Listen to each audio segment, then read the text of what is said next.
వాస్తవానికి గత పాలకులు బీఆర్ఎస్ పాలకులైనా ఇప్పుడున్న కాంగ్రెస్ పాలకులైనా తెలంగాణ చారిత్రాత్మక పోరాటాన్ని గౌరవించి వ్యవహరించట్లేదు. తెలంగాణలో అంతమంది ప్రజలు, సబ్బండ వర్ణాలు, సమస్త ప్రజలు, సకల జనులు తెగించి పోరాడారు. వాళ్ళ కుటుంబాలు, వాళ్ళ వృత్తులు, ప్రవృత్తులు అన్నీ వదిలేసి ఉద్యమంలో మమేకమై సాగారు అంటే అది తెలంగాణ ప్రజల ఆకాంక్ష. ఇప్పుడు రాకపోతే మరెప్పుడు రాదు. వచ్చినట్లే వచ్చి మాయమైన తెలంగాణ, వచ్చినట్లే ఇచ్చి గుంజుకున్న తెలంగాణ, కుట్రలు బన్నిన తెలంగాణ.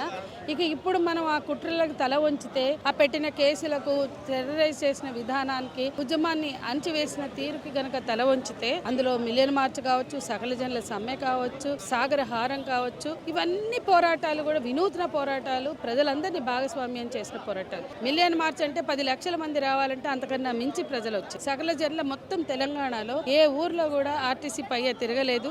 అంతమంది ప్రజల భాగస్వామ్యంతో, సింగరేణి కార్మికుల నుంచి, ఆర్టీసీ కార్మికుల నుంచి సమస్త ప్రజల భాగస్వామ్యంతో సాగిన ఈ పోరాటంలో